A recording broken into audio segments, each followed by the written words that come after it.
one of the most interesting and counterintuitive things I learned in my training was that what differentiates human brains from other species is the huge, enormous size of our prefrontal cortex.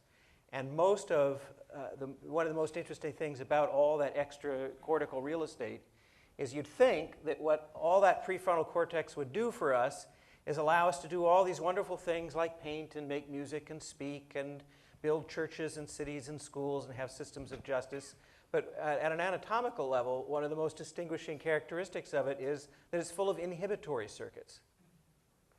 The highest density of GABA receptors in frontal cortex is in humans. GABA is an inhibitory neurochemical. So much of what makes us human is inhibiting action.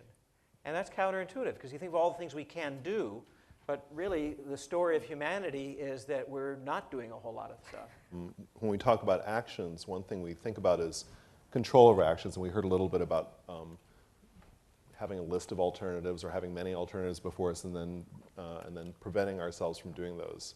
So when talking about the prefrontal cortex is often thought of as being responsible for executive function. So executive function might be things that come before action, planning for the future, acting on those plans,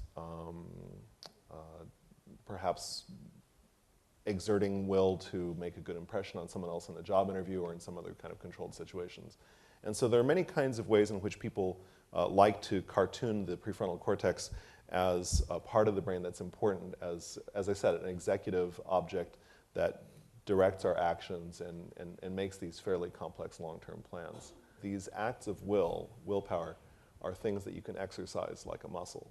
Okay, so there are mental resources. The brain changes in response to the environment, and you can, in fact, increase the amount of willpower you have by practicing something. And this can be anything from, so let's see. So an example is if I give you a task in which I give you a bunch of cookies to eat, and then which is a task of sorts, and then I give you an impossible puzzle to solve.